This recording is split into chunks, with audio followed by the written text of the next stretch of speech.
Last lecture में हम लोगों ने एक कॉन्सेप्ट पे कंप्लीट किया था, इनर्शिया क्या होता है। बराबर, जब कोई लीनियर मोशन हो रहा है कहीं पे तब इनर्शिया का आइडिया क्या है, और जब रोटेशनल मोशन हो रहा है तब इनर्शिया का आइडिया क्या है। ठीक है, मुझे आप बताओ, जब कोई चीज लीनियर मोशन परफॉर्म कर रही है, ठीक है, तो उसको उसके मोशन को जो रेजिस्टेंस प्रोवाइड करता है या उसके चेंज को रोकने की जो कोशिश करता है उसी को इनर्शिया बोलते हैं। हाँ, लीनियर मोशन में उसका वो इनर्शिया का काम कौन कर रहा था? मास। रोटेशन में इनर्शिया का काम कौन कर रहा था? Moment of inertia. मतलब बॉडी की स्टेट चेंज होना चाह रही है, लेकिन उस चेंज को रेजिस्ट करने का काम जो करता है दैट इज इनर्शिया। वो इनर्शिया का आइडिया है, वो इनर्शिया का कॉन्सेप्ट है। ठीक है, अब लीनियर मोशन में यही चेंज को रेजिस्ट मास करता है, इसलिए हम कह सकते हैं mass is the inertial property in case of linear motion. ठीक है, लेकिन रोटेशनल में सिर्फ मास काम नहीं करता, मास के साथ परपेंडिकुलर डिस्टेंस। अब ये मास के साथ मिल गया तो ये क्या बन गया? मूवमेंट। क्या बन गया? मूवमेंट। तो रोटेशन में जो किसी बॉडी के स्टेट को, यानी अगर कोई बॉडी रोटेट होना चाह रही है, उसको रोटेट होने से रोकने का काम कौन करेगा? इनर्शिया। लेकिन यहां पे इनर्शिया क्या मास होगा? नहीं, क्या होगा? Moment of inertia. बोलो क्लियर है? अरे बोलो क्लियर है? क्योंकि कोई बॉडी को रोटेट कराने के लिए टॉर्क लगाना पड़ता है, और टॉर्क को ही मोमेंट बोलते हैं हम लोग। ठीक है, moment is force into perpendicular distance. अरे बोलो क्लियर है?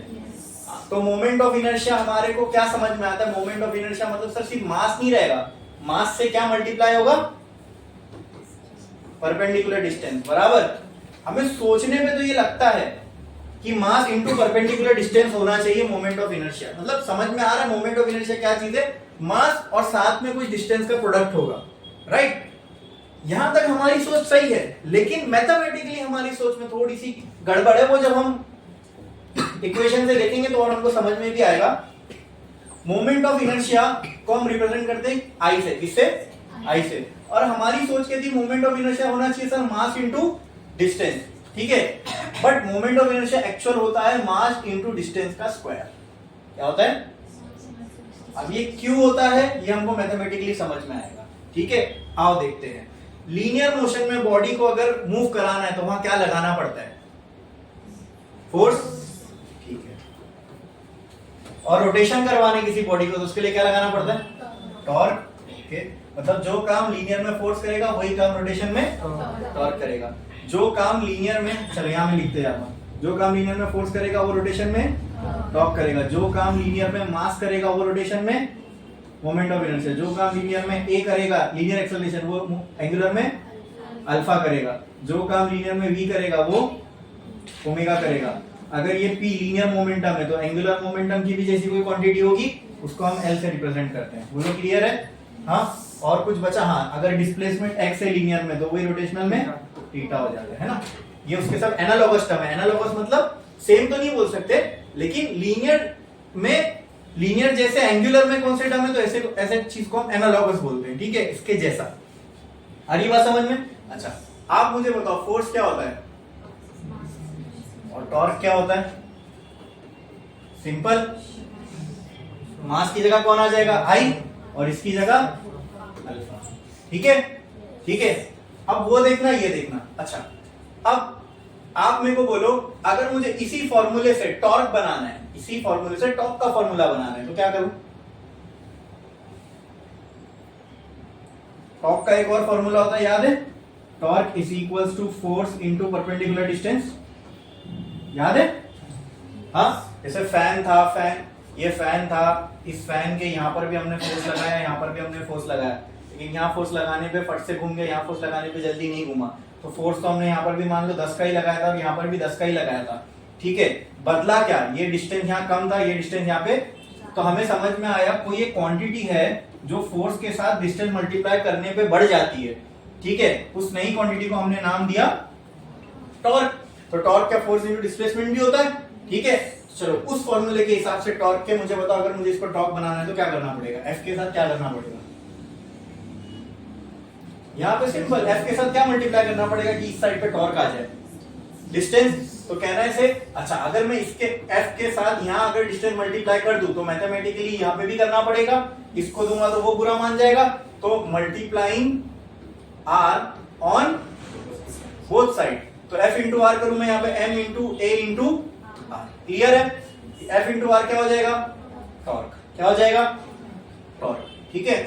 अच्छा अब क्या मैं M और R, ठीक है, और एक चीज बोलो, R को मैं या फिर A को मैं एंगुलर के टर्म्स में कैसे लिख सकता हूं? लीनियर एक्सेलरेशन और एंगुलर एक्सेलरेशन का क्या रिलेशन है? A इक्वल टू, ये हमने देख चुके ना, अरे x equal to R theta, v is equal to R omega, a equal to R alpha, यही था ना? क्या ये आर अल्फा हो जाएगा? तो क्या मैं m into R into alpha into R ऐसा लिख सकता हूं? हाँ, आर इंटू आर क्या हो जाएगा दोस्तों? कहना है से tau is equal to M R square into alpha, हाँ ठीक है, अरे बोलो पक्का? ठीक है। अब एक चीज आपको देखो एकदम क्लियरली समझ में आ रही होगी, इसको दे दो इक्वेशन 1, इसको दे दो इक्वेशन 2, कंपेयरिंग इक्वेशन 1 एंड 2, क्या समझ में आ रहा है आपको? क्या समझ में आ रहा है इक्वेशन और 1 और 2 को कंपेयर करके? कि f की जगह पे तो टाउ आ गया, a की जगह पे अल्फा आ गया, m की जगह पर क्या आया?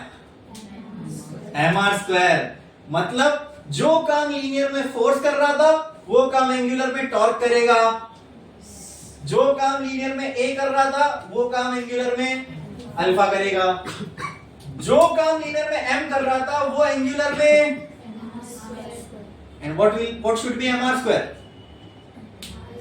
I, वो I के बराबर होना चाहिए, मतलब जो काम लीनियर में मास कर रहा है वही काम रोटेशन में कौन करेगा? मोमेंट ऑफ इनर्शिया, या मोमेंट ऑफ इनर्शिया की जगह पर क्या आ रहा है? mr square. तो कहना है से by comparing 1 and 2 I can say I is equal to mr square,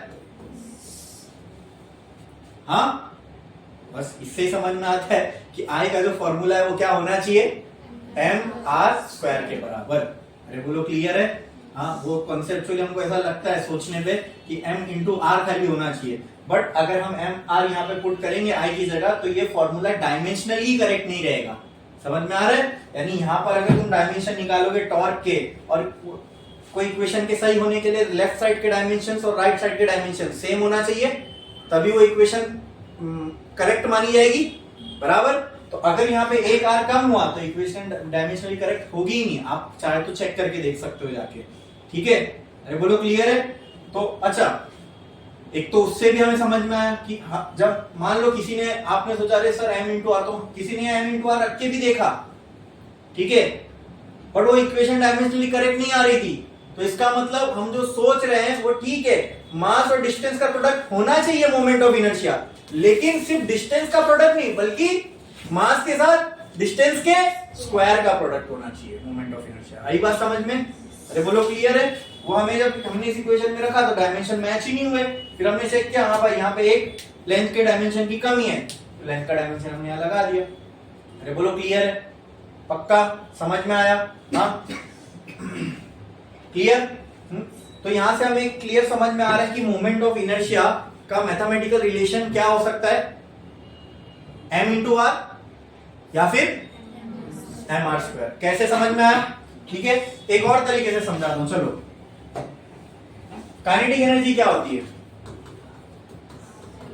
half M we, ये हो गई लीनियर के लिए।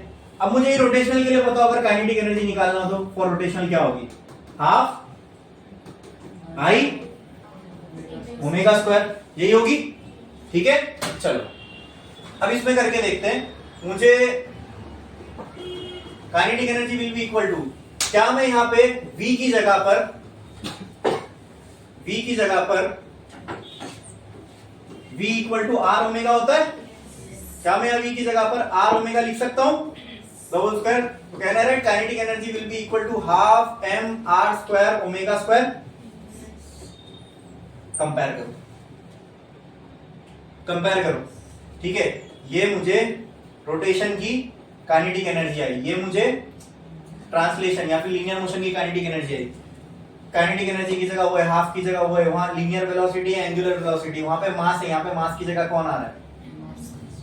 तो वहां पे इनर्शिया का काम कौन कर रहा है? मास। यहाँ पे इनर्शिया का काम कौन करेगा रोटेशन में? Moment of inertia. मतलब इससे ये समझ में आ रहा है ये क्वांटिटी आई के बराबर होनी चाहिए। तो कहने से यहाँ इससे भी समझ में आ रहा है I equal to M R square ही होगा। अरे आई बात समझ में, बोलो क्लियर है? आई ओमेगा स्क्वायर, वहां से भी कंपेयर करूं तो दिख रहा है एम आई की जगह पे एम आर स्क्वायर आ रहा है। हमने एनालॉजी से समझा तो हमको ये समझ में एम की जगह वहां आई आना चाहिए। अब इसको और उसको कंपेयर करूंगा, ये और वो इक्वेशन को कंपेयर करूंगा तो क्लियरली दिख रहा है आई की जगह पे क्या है? M R square. तो मोमेंट ऑफ इनर्शिया का फॉर्मूला क्या बनता है, क्या होता है? Moment of inertia is equal to M R square, है ना। कंसेप्चुअली लगता है एम इंटू आर होना चाहिए, ठीक है। बट हमने जब इसको इक्वेशन में पुट करके देखा तो हमें जो इक्वेशन थी वो डायमेंशनली करेक्ट नहीं मिल रही थी। डायमेंशनली करेक्ट होने के लिए क्या होना चाहिए था? वहां पे एक और लेंथ का टर्म होना चाहिए था। तो उससे इक्वेशन भी डायमेंशनली करेक्ट हो रही है और एनालॉजी भी मैच कर रही है क्या नहीं?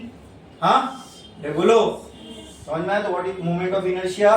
क्या होगा? It is the product of मास, ठीक है, ऑफ द बॉडी, ठीक है, इनटू डिस्टेंस। अब डिस्टेंस क्या होगा? देखो, जैसे मान लो ये एक डिस्क है, ठीक है, या फिर चलो एक छोटी सी बॉडी ले लो, ये कोई बॉडी है मास m की, ठीक है।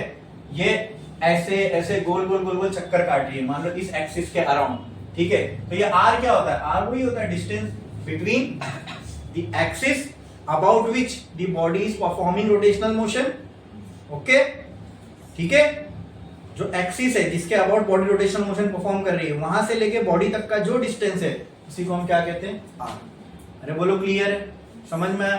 तो मोमेंट ऑफ इनर्शिया कंसेप्चुअली हमें समझ में आया क्या है? जो चीज लीनियर मोशन कराने से रोकती है, या simple simple what is inertia? Inertia simple simple, inertia क्या है? A thing which resist the motion of the body या फिर change in state of motion of the body, बराबर। अब कोई बॉडी को लीनियर मोशन करना है, वहां पर बॉडी के अंदर एक प्रॉपर्टी है जो उसके मोशन को होने नहीं दे रही है, बस उसी को हम कहते हैं इनर्शिया, ठीक है। इनर्ट रहना चाहती है बॉडी, मतलब अपने स्टेट को चेंज नहीं करना चाहती, स्टेट ऑफ मोशन को चेंज नहीं करना चाहती, रेस्ट पे तो रेस्ट पे ही रहना चाहती है, ठीक है। तो अंदर क्या है ऐसे बॉडी के जो इसको मदद कर रहा है ये करने में, इनर्शिया को जो अकोमोडेट कर रहा है, इनर्शिया को जो फैसिलिटेट कर रहा है, कौन है? मास, ठीक है। अब यही चीज जब बॉडी रोटेट करती है तो सिर्फ मास काम नहीं करता, मास के साथ डिस्टेंस भी काम करता है, ठीक है। तो अब यहां पे इनर्शिया का रोल कौन प्ले करेगा? मास और डिस्टेंस दोनों साथ में, बराबर। ये बोलो क्लियर है? हाँ, ये मैं बोल रहा हूं साथ में प्ले करेगा, लेकिन मैथमेटिकली मास इंटू आर होगा ये पक्का नहीं है। मास और आर दोनों मिलके यहाँ पे इनर्शिया का रोल प्ले करने वाले, तो दोनों मिलके कैसे करेंगे? मास इंटू डिस्टेंस का स्क्वायर। समझ में आया? ठीक है। मोमेंट ऑफ इनर्शिया क्या है? Moment of inertia rotational motion को होने से रोकना चाहती है ना। जैसे इनर्शिया, सिंपल इनर्शिया का मतलब समझ में आना, it is a inherent property of a body, ठीक है, intrinsic property of a body which tries to resist the state of motion. अगर कोई बॉडी रेस्ट पे है तो वो रेस्ट पे ही रहना चाहेगी, कोई बॉडी मोशन में तो वो मोशन में ही रहना चाहेगी, ठीक है। किसकी वजह से? इनर्शिया की वजह से। लीनियर मोशन में वो इनर्शिया कौन प्रोवाइड करता है? मास। रोटेशनल में वही इनर्शिया कौन प्रोवाइड करता है? मास एंड डिस्टेंस बोथ, ठीक है। तो उनका मैथमेटिकल रिलेशन क्या है मास और डिस्टेंस का साथ में? बोलो, आर स्क्वायर। मास लिया, डिस्टेंस लिया, ये मैथमेटिकली रिलेट कैसे करते हैं? m into R square. यही क्वांटिटी क्या हो जाएगी हमारी? Moment of inertia. अरे बोलो क्लियर है? समझ में आया? कोई डाउट है इसमें? एक लाइन छोड़ो, स्टार डालो, लिखो मोमेंट ऑफ इनर्शिया और ब्रैकेट में लिखना आई, ब्रैकेट में लिखना आई, ब्रैकेट में लिखना आई, ठीक है। पहले अपन उसका डेफिनेशन लिख लेते हैं, ठीक है। It is defined as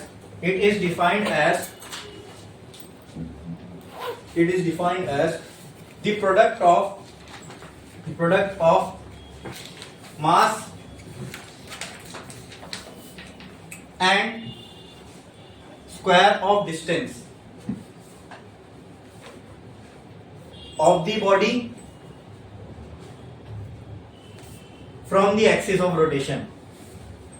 It is defined as the product of mass and square of distance of the body from the axis of rotation.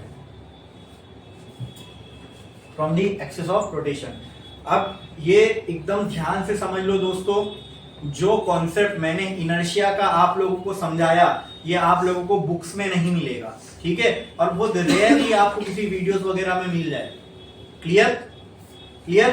जो कंसेप्चुअली आइडिया है ना इनर्शिया का, ये होती क्या चीज है इनर्शिया, ठीक है। हम बोल तो देते हैं कोई चीज चलती जा रही है, रुक क्यों नहीं रही है, ड्यू टू इनर्शिया, ठीक है। कोई चीज रेस्ट पे उसको उठाना मुश्किल क्यों है, ड्यू टू इनर्शिया, ठीक है। बट वो इनर्शिया का कॉन्सेप्ट समझ में आया आपको अच्छे से, ठीक है। तो कंसेप्चुअली इनर्शिया को पहले समझना बहुत इंपॉर्टेंट है। अरे बोलो पक्का। और मैथमेटिकली तो हमने बहुत क्लियरली समझ लिया। हाँ, अब वो कंसेप्चुअल चीज मैं आपको यहाँ पे लिखा नहीं रहा हूँ कि कंसेप्चुअली मोमेंट ऑफ इनर्शिया क्या होता है, ठीक है। ये रोटेशनल मोशन को होने से रोकता है, रेजिस्ट करता है, इसलिए ऐसी प्रॉपर्टी बनी कि जो मास और आर को मिलके बने, ठीक है। वो सब हमने डायरेक्ट मैथमेटिकल रिलेशन से मोमेंट ऑफ इनर्शिया को डिफाइन किया है ना। It is a product of mass in. तो जिसको भी मोमेंट ऑफ इनर्शिया समझना है उसको ये याद रखना पड़ेगा जो मैंने समझाया हूं रिलेटेड टू इनर्शिया। समझे कंसेप्चुअली मोमेंट ऑफ इनर्शिया क्या है, बोलो क्लियर है। हाँ तो एक काम करो, एक कंसेप्चुअल डेफिनेशन भी लिख लो। लिखो, एक लाइन छोड़ो, स्टार डालो। अच्छा, इसके नीचे पहले ये जो डेफिनेशन लिखा उसके नीचे आप ये तो लिखो, I is equals to m into r square।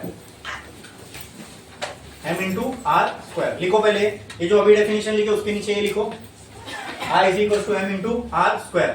लिखा आपने? लिखा? नीचे लिखो where I is moment of inertia of the body, moment of inertia of the body,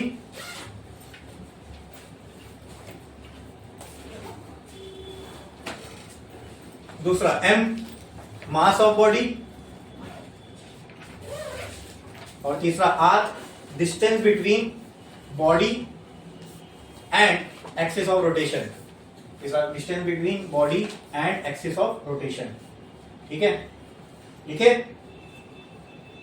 लिखे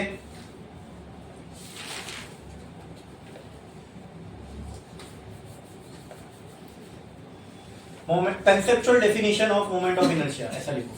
MOI लिख दो direct, conceptual definition of MOI moment of inertia, bracket में capital I लिखना symbol. Conceptual definition of moment of inertia MOI, bracket में capital I, ठीक है। इसका definition लिखो, लिखो क्या है इसका डेफिनेशन लिखो। It is defined as an intrinsic, मैंने इंट्रांसिक का मतलब भी आपको समझाया था। इंट्रांसिक का मतलब क्या, something which is given by nature, natural. तो ये नेचुरल प्रॉपर्टी है बॉडी की, बराबर। रेस्ट में तो रेस्ट में रहना चाहेगी, मोशन में तो मोशन में रहना चाहेगी, बाय नेचर बॉडी ऐसी रहना चाहती है, ठीक है। Okay, it is an intrinsic property of a body due to which, तो मोमेंट ऑफ इनर्शिया भी लगता है ना कि बॉडी की एक नेचुरल प्रॉपर्टी है, अपने आप है, हम नहीं डाले, नेचर ने उसको दी हुई है। हम चेंज करना चाह रहे हैं तो बॉडी उसको रेजिस्ट कर रही है, मतलब नेचर ने उसको दिया हुआ है ये प्रॉपर्टी रेजिस्ट करने की, right. It is an intrinsic property of a body due to which it resist rotational motion, ठीक है। और इसी की जगह खाली मुझे इनर्शिया लिखता मैं तो क्या आ जाता, it is intrinsic property of a body due to which it resist linear motion. अगर खाली इनर्शिया डिफाइन करना होता तो बोलो क्लियर है। बाकी इनर्शिया लीनियर के केस में m कैसे होता है और रोटेशनल के केस में m इंटू आर स्क्वायर कैसे होता है वो हमने पूरा कंसेप्चुअली जो मैंने समझाया उससे समझा। बोलो क्लियर है। हाँ,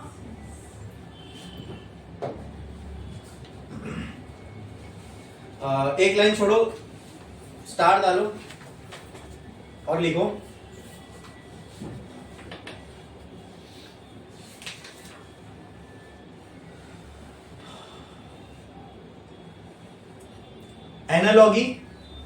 analogy of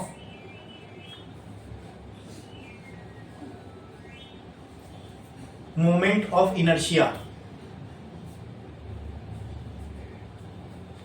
with mass, analogy समझते हो ना, कि सिमिलैरिटी जो हमें देखना है मास से इसकी कैसी है। ठीक है, अब स्टार्ट करते हैं फिर से। ओके, देखो फॉर, ऐसा लिखो पहले, for linear motion F is equal to ma। ठीक है, let this be equation number 1। For rotational motion बताओ मुझे, tau will be equal to I alpha. Clear है? ठीक है, इसको दे दो इक्वेशन नंबर 2। अब इक्वेशन नंबर 1 को लो, इसको सॉल्व करो, देखो क्या आता है। F is equal to m into a. ठीक है, इसको मुझे टॉर्क बनाना है तो क्या करना पड़ेगा, multiplying R both sides, F into R is equal to m into A into R। F into R क्या हो जाएगा, टॉर्क हो जाएगा, और यहां क्या बच रहा है, m into A into R. अब मुझे बताओ a बराबर होता है r ओमेगा के, तो कहना है right, tau is equal to m into R into omega into R. ये r क्या हो जाएगा, m r square into omega. Let this be equation number 3। From 1 and 3 tell me, from 1 and 3 क्या, sorry from 2 and 3 क्या बोल सकते हो आप? Yes, from 2 and 3 I is equal to M R square, ये हमने देख लिए। एंड फ्रॉम 3 and 1, सॉरी चलो, तो I को, तो इसको मैं बोल सकता हूँ tau is equal to I into omega. अरे बोलो क्लियर है? एंड फ्रॉम 3 and 1 मैं क्लियरली बोल सकता हूं कि I जो है वो M के एनालॉगस है। अरे बोलो क्लियर है, समझ में आ रहा है? पक्का पक्का? ठीक है, लिखो ये, इसको दे दो इक्वेशन नंबर 4, लास्ट में लिख देना। From 4 and 1 we can say that I is analogous to M।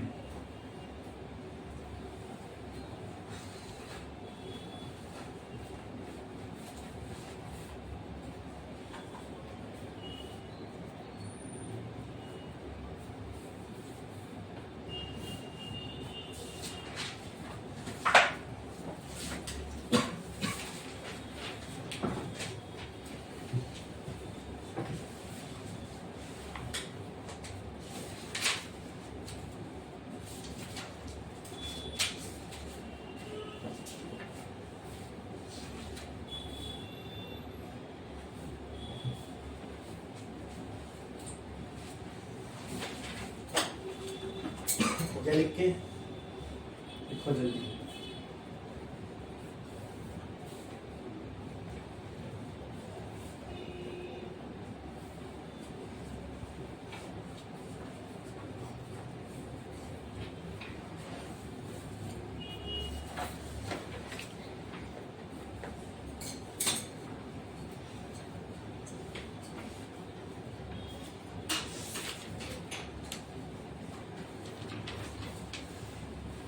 हो गया लिख के?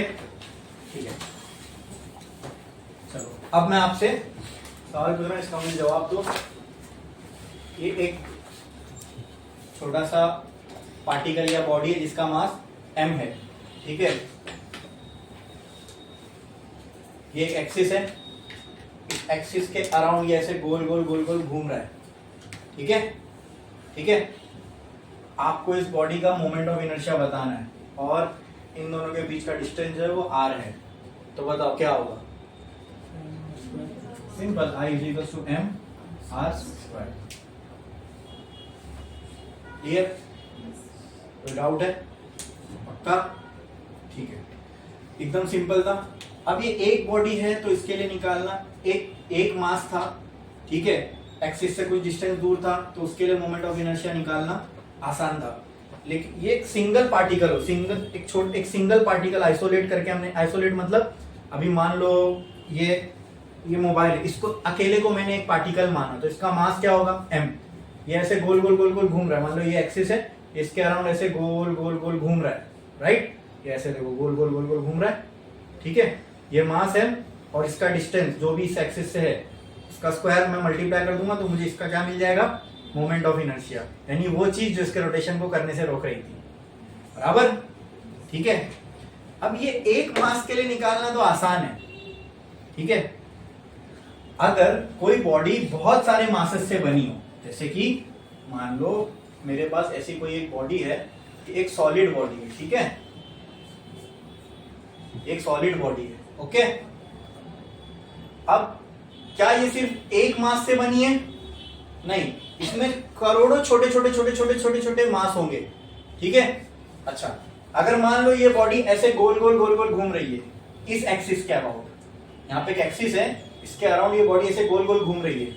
अब क्या हो गया, अगर यहाँ एक मास है, यहाँ एक मास है, यहाँ एक मास है, वो सब भी घूम रहे, वो सब भी घूम रहे, लेकिन हमने तो अभी तक सिर्फ यही देखा, ये एक्सिस, ये मास, ये डिस्टेंस, तो मोमेंट ऑफ इनर्शिया क्या हो गया। अब यहां पे कितने मास है, करोड़ों, और उन करोड़ों मास का एक्सिस से डिस्टेंस भी सेम है क्या, नहीं, सबका अलग अलग है।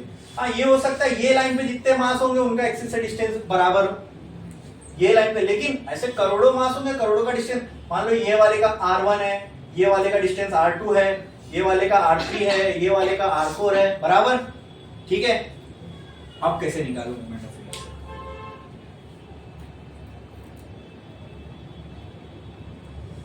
क्या ऐसा कर सकता हूं, लॉजिकली बताना।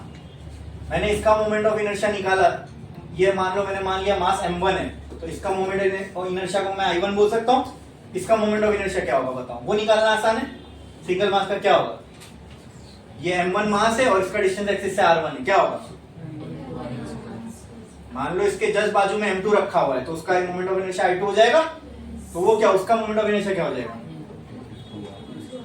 ऐसी ये मास m3 है, इसका डिस्टेंस एक्सिस से डिस्टेंस R3 है, तो इसका मोमेंट ऑफ इनर्शिया I3 हो जाएगा, और I3 किसके बराबर होगा, ऐसे कितने मास है, infinite number, n number of mass होंगे। तो मैं बोलता हूं मान लो कोई मास है जिसका नंबर mn rn है, तो उसका मोमेंट ऑफ इनर्शिया in होगा, अरे बोलो क्लियर है।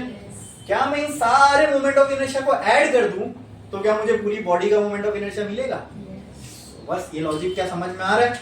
हाँ, तो कहना इसे moment of inertia of whole body will be equal to I1 R1 square plus I2 R2 square plus I3 R3 square, ऐसा कहां तक चलेगा, तो कहना है तो moment of inertia of whole body will be equal to summation of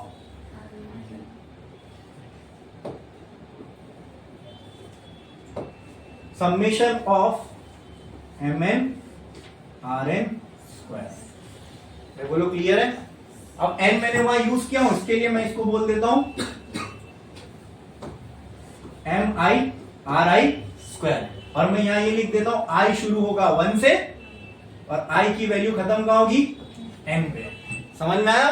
तो ये किसी भी बॉडी के लिए, मतलब ऐसी बॉडी जिसमें एक पार्टिकल नहीं, नंबर ऑफ पार्टिकल्स है, क्या है, नंबर ऑफ पार्टिकल्स, उसके लिए जो मोमेंट ऑफ इनर्शिया का फॉर्मूला होगा वो ये होगा, ठीक है, फॉर मल्टीपल पार्टिकल्स। ये बोलो क्लियर है, बोलो क्लियर है, समझ में आया, ये नहीं आया, पक्का, ठीक है। एक और तरीका है, एक और तरीका है, मुझे सारे के मोमेंट ऑफ इनर्शिया को ऐड ही करना है ना, एक और तरीका है मेरे पास, हाँ, यस, इंटीग्रेट कर सकता हूं मैं, छोटा सा मास लो, उसका डिस्टेंस लो, 0 से लेके जितना एक्सिस तक का डिस्टेंस है सबको, देखो एक छोटा सा मास कहीं पे मैंने कंसीडर किया, मैं बोलूंगा ये डीएम है, छोटा सा मास, नन्हा सा मास, ठीक है, मुझे पता है ये डीएम का डिस्टेंस एक्सिस से आर है, तो मैं बोलता हूं आई, मुझे पता है क्या होता है, मास इंटू डिस्टेंस का स्क्वायर, मुझे ये मालूम है, वो हमने कंफर्म कर लिया, ये पक्के से पता है, तो कहना है इसे dm इंटू आर स्क्वायर, लेकिन ये तो उस नन्हे से मास का मोमेंट ऑफ इनर्शिया है, मुझे पूरी बॉडी के लिए निकालना है, इसको क्या करना पड़ेगा, इंटीग्रेट, बराबर। अब ये आर स्क्वायर है, ये dm है, इंटीग्रेट हो पाएगा, हाँ, या तो यहां dr होना चाहिए, या तो r के लिए यहां पे dr होना चाहिए पहली कंडीशन, या dm के लिए m होना चाहिए, तो ये हम इंटीग्रेट कर सकते हैं, ठीक है। तो खैर अभी हमको ये करना नहीं है इंटीग्रेशन, ये फॉर्मूला बहुत काम का है, इससे हम लोग कोई भी रिजिड बॉडी के लिए मोमेंट ऑफ इनर्शिया निकाल सकते हैं, ठीक है। और वो dm को फिर हम सब्स्टिट्यूट करते हैं, dm कैसे सब्स्टिट्यूट करते हैं वो भी एक आइडिया दे देता हूं, ठीक है। ये एक एरिया पे डिस्ट्रीब्यूटेड है मास, क्या हमने प्रॉपर्टी पढ़ी थी, सरफेक्सल चार्ज डिस्ट्रीब्यूशन, भूल गए, अरे सरफेक्सल नहीं, एरियल था, एरियल क्या था, एरियल चार्ज डिस्ट्रीब्यूशन, बराबर। हाँ, एरियल चार्ज डिस्ट्रीब्यूशन क्या होता है, चार्ज पर यूनिट एरिया, तो एरियल मास डिस्ट्रीब्यूशन क्या होगा, मास पर यूनिट एरिया, मास पर यूनिट, इसको एरियल चार्ज डेंसिटी भी बोलते हैं, क्या बोलते हैं। अब डेंसिटी आप नन्हे से पार्टिकल के ले लो कि पूरी बॉडी के ले लो, वो सेम ही रहती है। एग्जांपल के तौर पर अगर मैं 1 लीटर पानी लूं तो उसकी डेंसिटी, सिंपल, पानी की डेंसिटी कितनी होती है,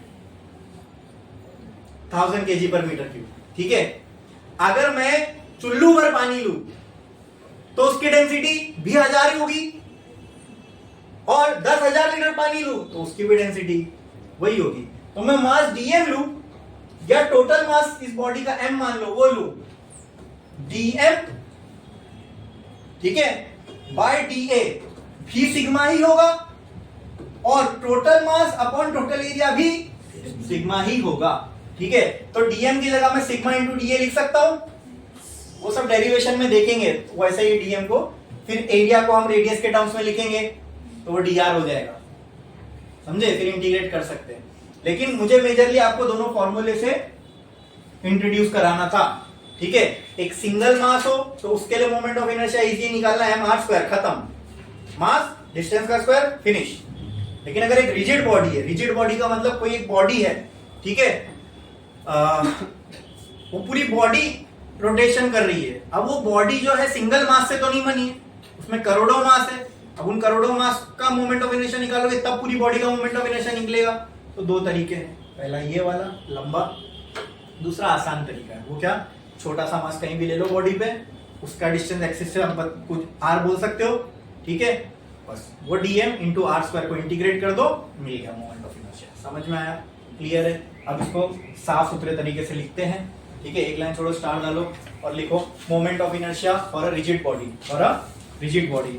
अब रिजिड ऑफ, सुनो, रिजिड बॉडी जब मैं बोल रहा हूं, रिजिड बॉडी का मतलब पता है, ये एक आइडियल बॉडी है, ठीक है। किसी बॉडी का रिजिड बॉडी होना इसका मतलब क्या, इसके दो मॉलिक्यूल के बीच का डिस्टेंस तुम पूरी दुनिया का फोर्स लगा दो तो भी नहीं बदलेगा, ऐसी तो बॉडी कोई हो नहीं सकती ना, ठीक है। पत्थर को बोल सकते it is nearly equal to rigid, but वो भी रिजिड नहीं है, टूट जाता है एक टाइम बाद, ठीक है, ठीक है।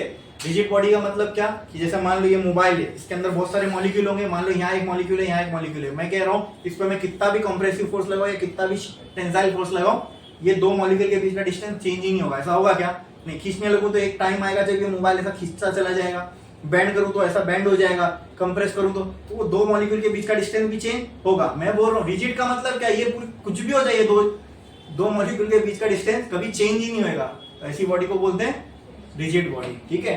तो हम जब पढ़ते हैं फॉर थियोरेटिकल पर्पसेस, पढ़ने के लिए हम जो ये जो फोर्स सब जब हम लगा रहे ना, फोर्स लगा रहे, टॉर्क लगा रहे, ये सब किस पे लगा रहे, रिजिड बॉडी पे, ये याद रखते चलो। इसके पीछे एक प्री कंसीव्ड नोशन पहले से, एक असम्पशन पहले से कि हम ये जो भी पढ़ रहे हैं रोटेशन मोशन के अंदर, ये किसके ऊपर हो रहा है, सब कुछ रिजिड बॉडी पे। अरे बोलो क्लियर है, समझ में आया, पक्का।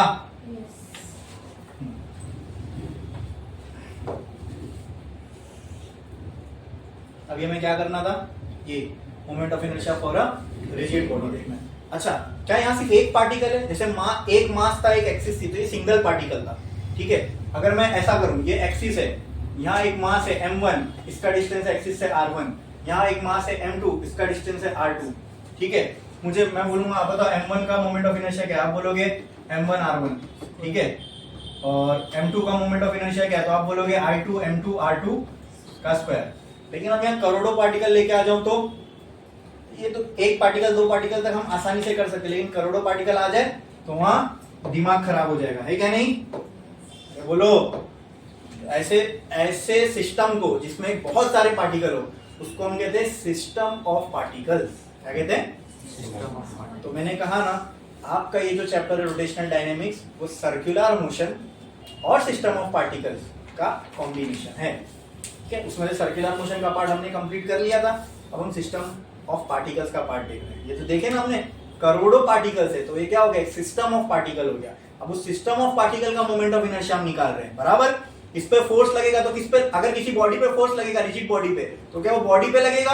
हाँ लगेगा, लेकिन मैं बोल सकता हूँ सिस्टम ऑफ पार्टिकल्स पे भी फोर्स लग रहा है, राइट? तो एक सिस्टम ऑफ पार्टिकल की फिजिक्स थोड़ी सी अलग होती है, और एक सिंगल बॉडी है तो उसकी फिजिक्स अलग होती है। वो आसान है, एक ही चीज पे फोर्स लग रहा है, टॉर्क लग रहा है, वेलोसिटी एक्सेलरेशन एक ही चीज की निकालना है। यहाँ पे वो करोड़ों पार्टिकल का आप लोग को निकालना है, ठीक है? ठीक है, उसी के उसके आसानी के लिए हम लोग ने एक कॉन्सेप्ट डेवलप किया है, सेंटर ऑफ मास।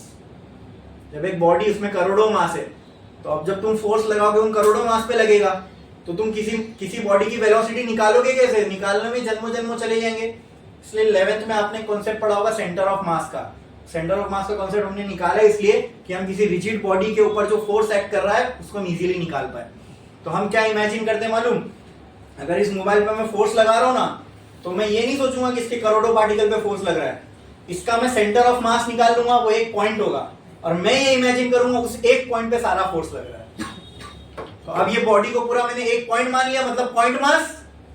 अब पॉइंट मास पे फोर्स लगा दो, वो निकालना आसान है ना? जैसे एक मास रखा हुआ था, ठीक है, उसका मोमेंट ऑफ इनर्शिया निकालना आसान था, m इंटू आर कर दिया, आ गया। बोलो क्लियर है?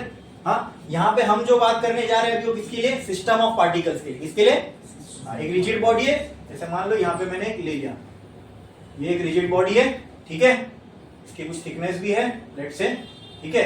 इस रिजिड बॉडी में यहाँ पे कोई मास है, यहाँ पे कोई मास है, लेट्स से m1, यहाँ पे कोई मास है, लेट्स से m2, यहाँ पे कोई मास है, लेट्स से m3। बोलो क्लियर है? और ऐसे यहाँ पे कोई मास होगा, लेट्स से mn। ये है इसकी रोटेटिंग एक्सिस, ये ओमेगा वेलोसिटी से रोटेट कर रहा है। मुझे इस बॉडी का मोमेंट ऑफ इनर्शिया निकालना है, ठीक है। तो कैसे निकाले? लेट्स से यहाँ से यहाँ तक का डिस्टेंस जो है वो r1 है, यहाँ से यहाँ तक का जो डिस्टेंस है वो r2 है, यहाँ से यहाँ तक का जो डिस्टेंस है वो r3 है, और यहाँ से यहाँ तक का जो डिस्टेंस है लेट्स से वो क्या है? rn है, ठीक है। बोलो क्लियर है? तो फिर पहले लिखो, स्टार डालो और हेडिंग लगाओ, moment of inertia for a rigid body, ठीक है आपने? ठीक है, ये डायग्राम बनाओ, ये डायग्राम बनाओ। ये बॉडी है, इस एक्सिस के अराउंड ओमेगा वेलोसिटी से गोल घूम रही है, ठीक है। लिखो, करो जल्दी।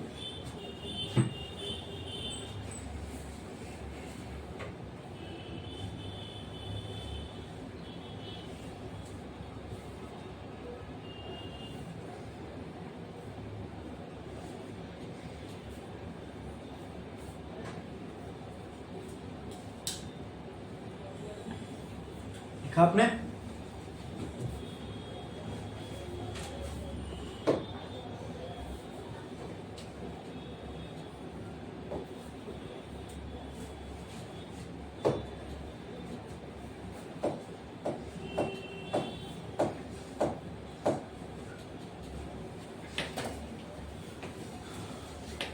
बना लिए?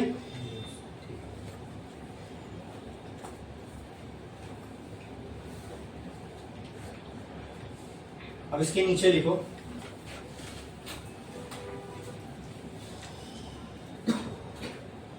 a rigid body consists of n number of masses, n number of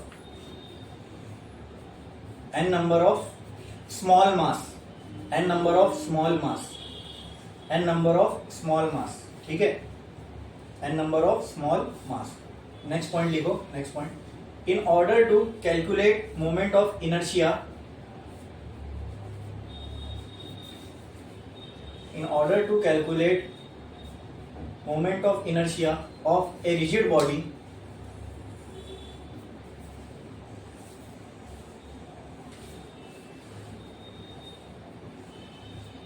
we will calculate the moment of inertia for individual masses.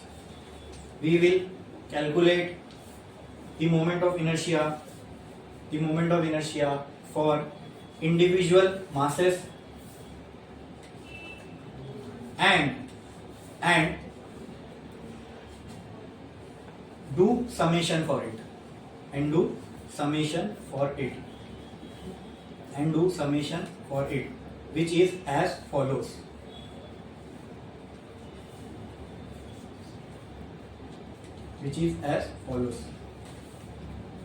ठीक है, I1 ऐसा उसके नीचे लिख दो, moment of inertia of mass m1, moment of inertia of mass m1, bracket में लिखो I1 is equal to m1 r1 square. ठीक है, नीचे लिखो सिमिलरली बार बार स्टेटमेंट लिखने की जरूरत नहीं है. I2 will be equal to m2 r2 square. उसके नीचे I3 will be equal to square. ठीक है, ऐसा जहां आपने ऐसा लिखा है ना I3 is equal to m3 r3 square, उसके नीचे ऐसे डॉट डॉट डॉट डॉट लिखो और नीचे लिखो In is equal to mn rn square. लिखा आपने इतना? ठीक है, हो गया इतना. फिर एक लाइन छोड़ो और लिखो moment of inertia of whole body, moment of inertia of whole body I, capital I is equal to I1 R1 square plus I2 R2 square plus I3 R3 square dot dot dot dot क्या आ जाएगा sorry IN. एक minute ना, इसको और आसान करता हूं ना. I1 plus I2 plus I3 dot dot dot dot IN. तो I किसके बराबर हो जाएगा m1 r1 square plus m2 क्या mn rn स्क्वायर. ठीक है, अब इसी को मुझे शॉर्ट फॉर्म में लिखना है तो क्या लिख सकता हूं I is equal to summation of mass into r का स्क्वायर.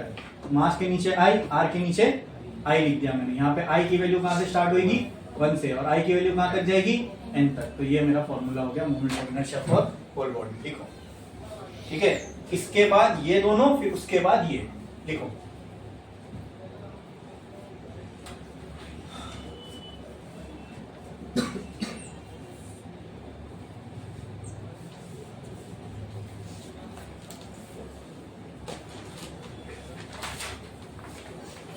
हो गया.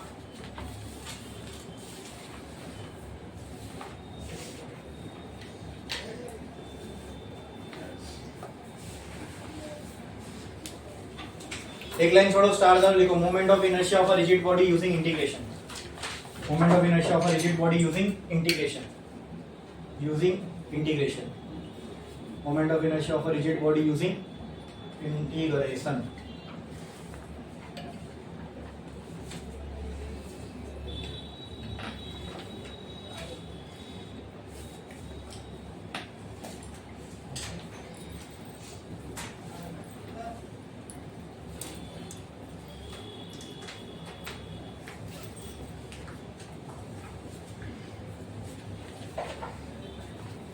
अब मान लो ये कोई रिजिड बॉडी है. ठीक है, इस एक्सिस के अबाउट ओमेगा वेलोसिटी से रोटेट कर रही है. ठीक है, तो मेरे को इस पूरी बॉडी का मोमेंट ऑफ इनर्शिया निकालना था. तो मैंने क्या किया, मैंने इस बॉडी में कहीं पे भी एक छोटा सा मास कंसीडर कर लिया ऑफ dm. ठीक है, और इस dm की जो डिस्टेंस एक्सिस है वो है r. पूरी बॉडी का मोमेंट ऑफ इनर्शिया निकालना है. तो मैं क्या कर सकता हूं, मुझे ये पता है मोमेंट ऑफ इनर्शिया बराबर होता है dm multiply by r square के. लेकिन दोस्तों ये dm और r स्क्वायर, ये dm पूरी बॉडी का मोमेंट ऑफ इनर्शिया थोड़ी ना है. ये सारे मासेस को ऐड करोगे अब जाके, तो ये तो ऐसी डीएम इधर होगा, इधर होगा, इधर इधर इधर इधर, बराबर। तो इन सारे डीएम और सारे आर स्क्वायर को ऐड करोगे तब जाके पूरी बॉडी का मोमेंट ऑफ इनर्शिया आएगा। इसके लिए क्या करना पड़ेगा, इंटीग्रेट। वो लिमिट विमिट सब जो हम बाद में लगाएंगे जब हम एक्चुअल करेंगे, ठीक है। ये तरीका है। अरे बोलो क्लियर है, ठीक है। लिखो क्या लिखा था, हेडिंग क्या लिखी थी, हाँ तो लिखो। अच्छा पहले ये डायग्राम बनाओ, उसके बाद मैं कुछ स्टेटमेंट बोलूंगा वो लिखो, फिर ये मैथमेटिकल रिलेशन लिखना। लिखो करो जल्दी। एक शेप का आपको निकाल के भी दिखाता हूं moment of inertia.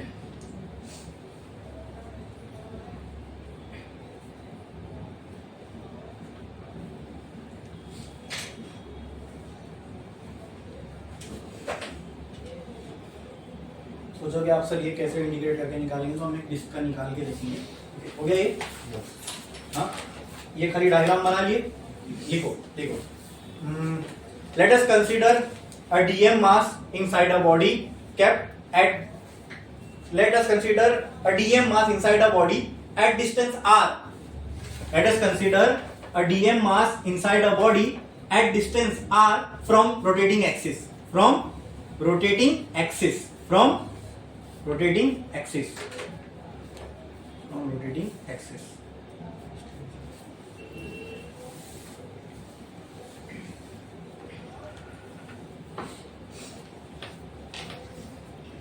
In order to find moment of inertia of whole body,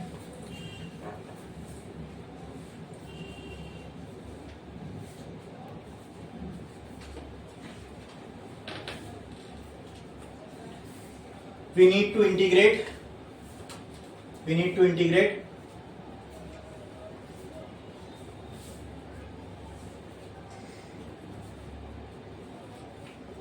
which will be as follows, तो लिखो I is equals to integration dm into r square,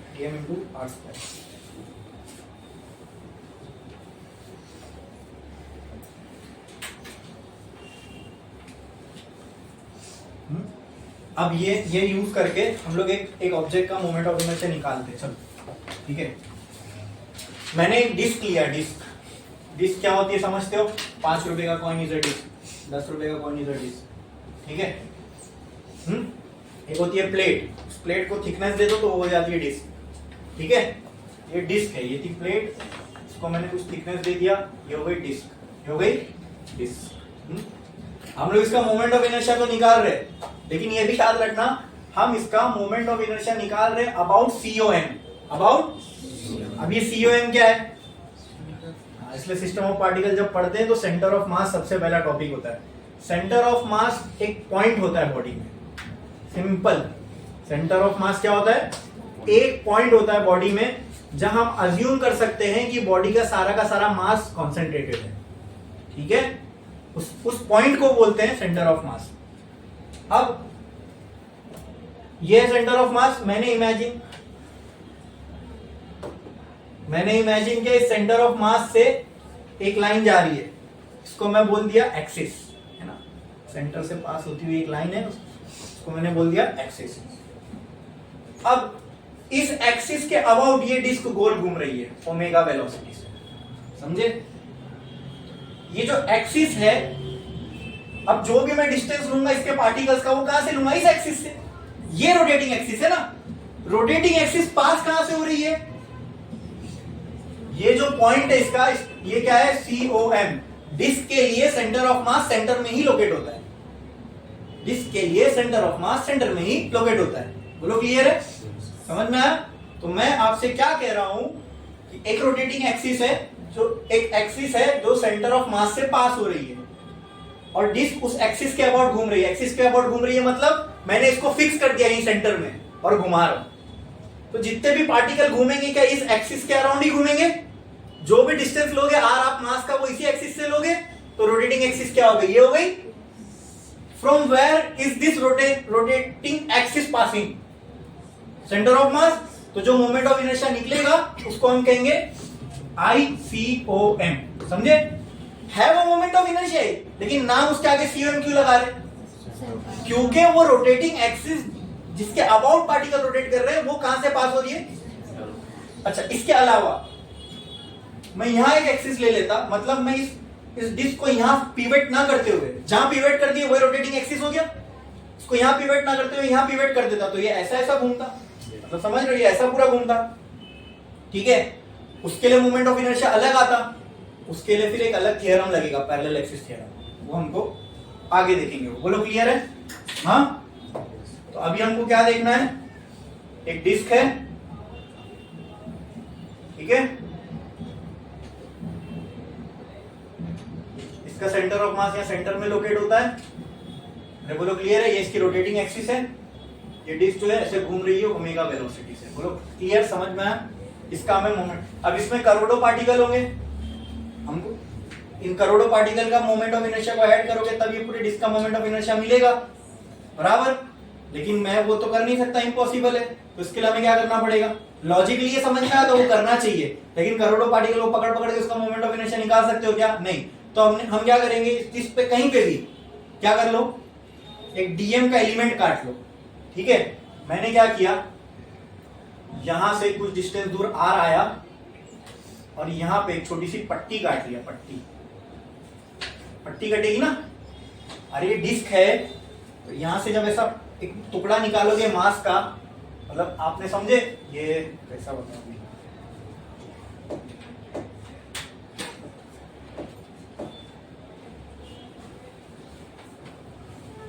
ऊपर से देखो, ऊपर से दिखा, डिस्क को आप ऊपर से देखोगे तो ये ऐसा दिखेगी, हाँ। इसको मैं आर डिस्टेंस दूर गया और यहां से एक पट्टी काट लिया छोटी सी, समझे। इस पट्टी का जो मास है डीएम है, क्या है, एक एलिमेंट काटना पड़ेगा ना मुझे, एक मास काटना पड़ेगा, तो मैंने एक पट्टी काट ली। अब देखो, क्या ये डिस्क ऐसी लाखों करोड़ों पट्टी से बना हुआ है? पट्टी शुरू कहां से हो रही है, यहां से, यहां और यहां तक जाएगी, मतलब पट्टी r इक्वल टू 0 से लेके, यहां r की वैल्यू में 0 मानूं तो यहां ये r की वैल्यू रेडियस के बराबर होगी, स्मॉल r की वैल्यू रेडियस के बराबर तक है। अरे बोलो क्लियर है? तो हमें लिमिट मिल गई, 0 से r तक हमें इसको इंटीग्रेट करना है। एक डीएम मास इधर पे है स्मॉल r डिस्टेंस पर, अब जो r इक्वल टू 0 पे डीएम मास है और r इक्वल टू r पे जो डीएम मास है, इन सारे डीएम्स को जब मैं ऐड कर, इन सारे डीएम्स का जब मैं मोमेंट ऑफ इनर्शिया निकाल के ऐड करूंगा तो क्या मुझे पूरी बॉडी का मिल जाएगा? अरे बोलो क्लियर है? वही अभी हमें करना है, समझ में आ रहा है? बोलो क्लियर है? अभी इमेजिन करो, ये एक मैंने पट्टी काटा, ठीक है, तो पट्टी को अगर मैं ऐसा खोलूंगा, ऐसी दिखेगी, हाँ। अभी $5 से अगर आप एक पट्टी काट के निकालो और उस पट्टी को ओपन करो तो वो ऐसी कुछ दिखेगी। इस पट्टी का मास क्या है, डीएम है। अरे बोलो क्लियर है? हाँ, ये पट्टी जब ऐसे फोल्ड की हुई थी तो इसका रेडियस ये था, इसकी लेंथ कितनी हो जाएगी, ये रेडियस था। अब जब इसको आप खोल दोगे तो ये सर्कल का सरकमफ्रेंस हो गया ना, तो क्या ये 2 पाई स्मॉल r हो जाएगी, और इसकी जो थिकनेस है, थिकनेस, ठीक है, इसकी जो थिकनेस है, इसकी लंबाई हो गई, और इसकी जो थिकनेस है बहुत पतली, ये जो डीएम हमने स्ट्रिप काटी बहुत पतली है, बहुत पतली है, ठीक है, इसकी थिकनेस को मैंने कह दिया ये dr है। ये क्या है? dr, बहुत छोटी है ना के बराबर। अब मास dm है, वो dm मास इतना पतला सा है ना के बराबर, तो उसकी जो चौड़ाई होगी वो भी क्या होगी, ये समझ में, ये उस स्ट्रिप के डायमेंशन है, समझ में आ रहा है कि नहीं? पक्का? पक्का, ठीक है, ये बना लो और फिर इसके अंदर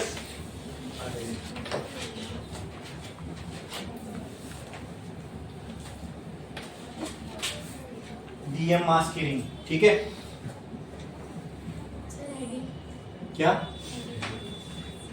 moment of inertia of disc about COM, about COM। देखो मैं यहां पे समझने के लिए रिंग ऐसा बना रहा हूं, ये देखो, ये ऐसे, ये इसकी चौड़ाई है जो हमने रिंग काटी है उसकी, और इसकी जो चौड़ाई है वो dr के बराबर है। किसके बराबर है? dr के। बनाओ इसको,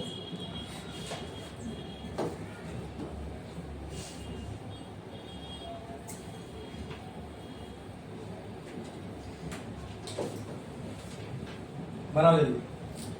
और और ये एलिमेंटल रिंग, ये जो रिंग है इसी को हमने क्या करा, ओपन कर दिया, तो क्या ऐसी दिखेगी? ठीक है, करो।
हो गया? लेट अस कंसीडर, इसमें नीचे लिखो, let us consider a mass of dm an elemental mass. ये छोटा सा मास जो काटते हैं उसको हम एलिमेंटल मास बोलते हैं, ताकि इसको हम यूज करें इंटीग्रेशन करने में। Let us consider an elemental mass dm at a distance r from rotating axis, from rotating axis, from rotating axis in order to find moment of inertia of disk,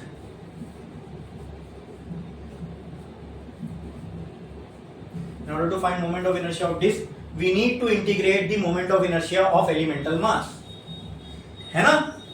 In order to find moment of inertia for a disk, we need to integrate the moment of inertia for elemental mass। ठीक है, तो वही करना है। देखो क्या process है भाई, मोमेंट ऑफ इनर्शिया निकालना है। किसका निकालना है?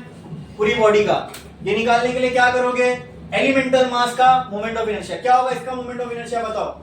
ये डीएम है और आर डिस्टेंस पे रखा हुआ है, तो इसका मोमेंट ऑफ इनर्शिया बोलो, डीएम इंटू, ये तो छोटे से मास का है, पूरी बॉडी का निकालना है तो ठीक है। लेकिन अब बताओ इंटीग्रेशन हो सकता है, या तो यहाँ dr लाओ या तो यहाँ m लाओ, दोनों में से कोई एक टर्म लाओ। ठीक है, तो उसके लिए हमारे पास रास्ता है क्या? Surface charge density. ठीक है, इसको ऐसे ही रहने दो।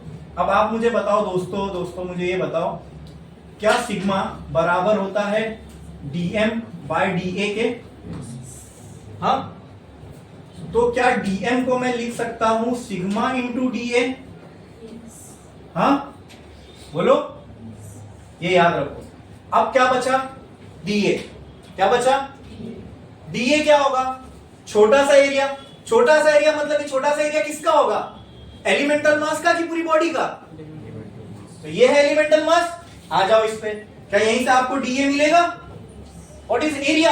Length into breadth. इसकी लेंथ क्या है? चलो dr मल्टीप्लाई बाय 2 पाई, मिल गया dA, मिल गया dA। और पुट कर दो dA, क्या आ जाएगा? dm बराबर sigma into 2 pi r into dr। आ गया dm की वैल्यू। अब ये dm उठा के क्या ऊपर रख सकता हूं? तो कहना है write, I is equal to integration sigma into 2 pi r into dr into r square. ठीक है, अब इसके आगे का पार्ट यहां कर रहा हूं, ध्यान दो। कहना write this as I is equal to sigma, एक कांस्टेंट, जैसे डेंसिटी एक कांस्टेंट वैल्यू है किसी भी चीज के लिए, वो होती है वॉल्यूम डेंसिटी, ये है एरियल डेंसिटी। तो डेंसिटी भी एक कांस्टेंट है बाहर, 2 पाई कांस्टेंट बाहर।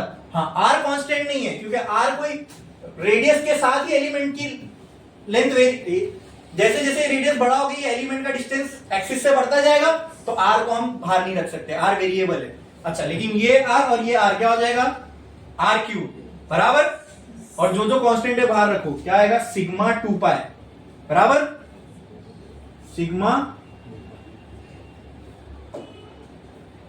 2 पाई आ गया बाहर। इंटीग्रेशन में क्या बचा? r cube dr। अब इंटीग्रेट कर सकते हैं, यस, जो चाहिए था वो आ गया। इंटीग्रेशन हो सकता है अब r dr से, तो r क्यूब लेकिन अब लिमिट भी तो बाकी है, ठीक है, हमें r को इंटीग्रेट करना है, तो r की लिमिट कहां से कहां तक है, यानी r इक्वल टू 0 पे पुट करो तो यहां का एलिमेंट आ जाएगा, इसका रेडियस में मान लेता हूं कैपिटल R है, तो स्मॉल r का वैल्यू जब कैपिटल R रखूंगा तो ये एलिमेंट भी आ जाएगा, मतलब 0 से r पे करने में पूरी एलिमेंट्स कवर हो गई। समझ में आया? तो लिमिट कहां से कहां तक आएगी, यहां से 0 से लेके कैपिटल R। अरे बोलो क्लियर है? हाँ, तो कहना है write I is equal to sigma 2 pi bracket में r क्यूब का integration r raise to 4 upon 4 हो जाएगा, 0 से लेके कैपिटल R। बोलो क्लियर है? समझ में आया? इतना छापो पहले, फिर आगे बढ़ो जल्दी जल्दी करो।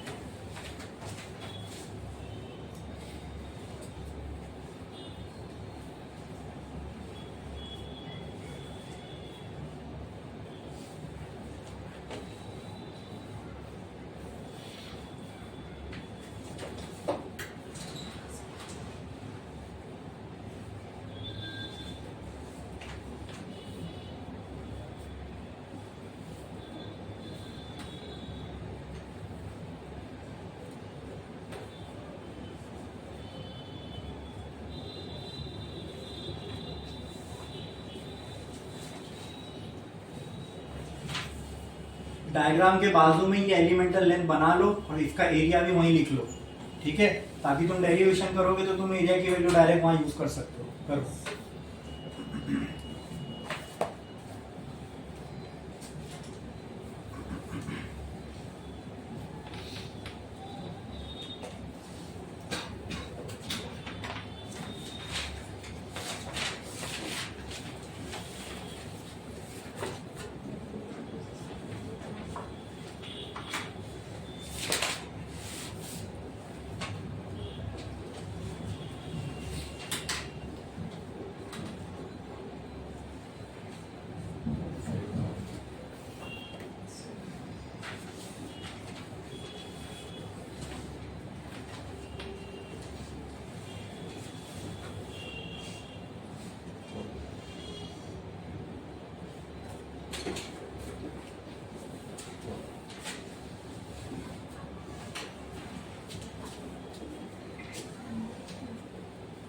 हो गया लिख के? ठीक है, तो क्या आया I equal to sigma 2 pi, क्या आया हमको I equal to sigma 2 pi bracket में R रेज टू 4 बाय 4 0 से लेके R। अब लिमिट अप्लाई करो तो सिग्मा इंटू 2 पाई ब्रैकेट में कैपिटल R आएगा, यहाँ पे पहले क्या आएगा capital R raise to 4 upon 4 minus 0 raise to 4 upon 4, ये पूरा टर्म क्या हो जाएगा, तो I will be equal to sigma into 2 pi into R raise to 4 by 4। ठीक है, अब ये थोड़ा क्लमजी सा फॉर्मूला दिख रहा है, इसको हम और आसान कर सकते हैं, sigma total mass by total area भी होता है, वहां पे हमें डीएम की वैल्यू चाहिए इसलिए हमने डीएम के टर्म्स में सिग्मा लिखा, तो वहां से डीएम की, लेकिन sigma total m by total area भी होता है, तो सिग्मा की जगह वो लिख दो total mass upon total area. बोलो क्लियर है? Into 2 pi into R raise to 4 by 4 total area, मतलब डिस्क का एरिया देखने पे कैसा दिखता है, सर्कल जैसा, तो एरिया का फॉर्मूला क्या हो जाएगा यहाँ I will be equal to, बोलो यहाँ एरिया की जगह क्या आएगा पाई R स्क्वायर, ठीक है, क्या आएगा m upon pi R square into 2 pi into R raise to 4 by 4, यहां से पाई कैंसल, यहां से 2 यहां से 4, यहां 2 बचेगा, I will be equal to क्या क्या बचेगा, यहाँ 2 बचा, n बचा, R स्क्वायर बचा और नीचे 2 1 जा, तो I will be equal to mr square by, ये वैल्यू होती है डिस्क की मोमेंट ऑफ इनर्शिया की अबाउट COM, ठीक है, mr स्क्वायर बाय 2। जैसे मैंने डिस्क के लिए निकाला, ऐसी सेमी सर्कुलर डिस्क है, स्फीयर है, हॉलो स्फीयर है या फिर रिंग है, कोई भी शेप के लिए आप मोमेंट ऑफ इनर्शिया इस तरीके से निकाल सकते हो। ये बोलो क्लियर है, समझ में आया? छापो।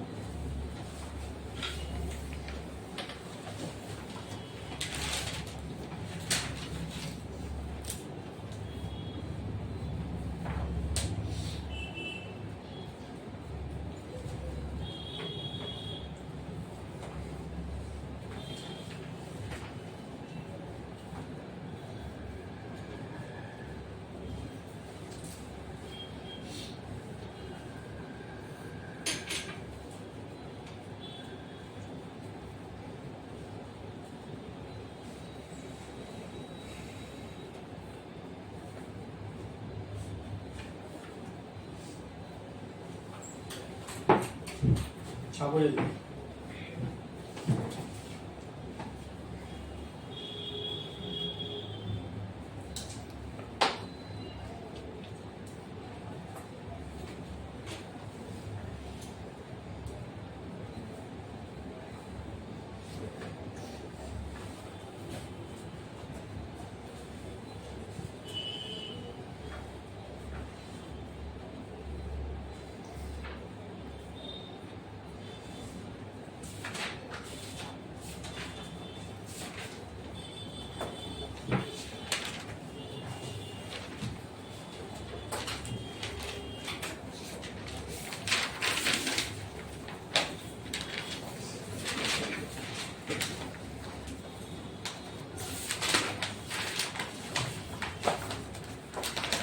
देखिए अब दोस्तों एक ये समझ में आ, जैसा मैंने डिस्क एक ऑब्जेक्ट लिया था, उसका मोमेंट ऑफ इनर्शिया मैंने कैसे निकाला, वही मेथड यूज करके डीएम मास लिया और एक्सिस से आर डिस्टेंस पर है, उसको इंटीग्रेट कर दिया बस। ठीक है, आपको बस ये देखना है मास कैसे डिस्ट्रीब्यूटेड है, उस हिसाब से आप सिग्मा या लैम्डा या रो चूज करोगे। ठीक है, इसका एक सिंपल तरीका, आपको अच्छा है कि आपके सिलेबस में आपको मोमेंट ऑफ इनर्शिया किसी भी चीज का डिराइव नहीं करना है। ठीक है, एक था इसका था, वो मैंने बता दिया डिस्क का, वो भी क्यों था कि आपको एक एप्लीकेशन समझ में आ जाए कि कैसे इंटीग्रेशन यूज करके हम मोमेंट ऑफ इनर्शिया फाइंड कर सकते हैं। बोलो क्लियर है? बाकी आपको टेबल दिया गया है, उसके अंदर सर्कल, स्क्वायर, रेक्टेंगल, ट्राइंगल, कोन, डिस्क, रिंग, सारों का मोमेंट ऑफ इनर्शिया का डायरेक्ट फॉर्मूला दिया हुआ है, तो याद करना है। ठीक है, ठीक है, निकालना है तो निकाला जा सकता है, लेकिन अननेसेसरी इस पर टाइम वेस्ट करके कोई मतलब नहीं है। ठीक है, छोटा सा एक ट्रिक बता देता हूं, कभी अगर यूज करना रहा तो हमको बस इतना मालूम है, आई इक्वल टू होता है इंटीग्रेशन डीएम आर स्क्वायर। आपको ये देखना है, ये डीएम की जगह पर आप कुछ ना कुछ पुट करोगे तो आप इंटीग्रेशन कर पाओगे। जैसे अभी हमने क्या पुट किया था, सिग्मा डीएम बाय डीए बराबर, तो डीएम की जगह हम क्या पुट कर पाए, सिग्मा इंटू डीए। या ऐसा हो सकता है lambda is equal to dm by l, या ऐसा हो सकता है rho is equal to dm by v. आपको देखना है मास जो है वो कैसे डिस्ट्रीब्यूटेड। अब डिस्क है, उसके ऊपर जो हमने मास देखा वो कैसा था, एक पूरे एरिया पे बिछा हुआ था, तो हमने ये एरियल डेंसिटी। ठीक है, कोई ऐसा ऑब्जेक्ट है जहां आपको ऐसा लग रहा है कि वो वॉल्यूम में डिस्ट्रीब्यूटेड है तो आप रो लोगे। कोई ऐसी चीज है जहां पे आपको लग रहा है मास लेंथ में डिस्ट्रीब्यूटेड है तो आप लैम्डा लोगे। इतना आपने कर लिया, आगे का आप खुद ब खुद सॉल्व करोगे, फिर मैथ्स बचता है और कुछ नहीं। समझ में आया? ठीक है, कैसे अप्लाई करना है इंटीग्रेशन को यूज करके, कैसे हम किसी भी बॉडी के लिए, सिस्टम ऑफ पार्टिकल के लिए मोमेंट ऑफ इनर्शिया निकाल सकते हैं, देखें। अरे बोलो क्लियर है? ठीक है, अब एक आखिरी तरीका बता रहा हूं मोमेंट ऑफ इनर्शिया निकालने का, ये थियोरेटिकल तरीका था। ठीक है, तो अगर मान लो कोई इररेगुलर शेप आ गया तब क्या करोगे, तो तब भी हम मोमेंट ऑफ इनर्शिया निकाल सकते हैं by using the concept of radius of gyration. ठीक है, तो एक लाइन छोड़ो, स्टार डालो और लिखो radius of gyration, radius of gyration, radius of gyration.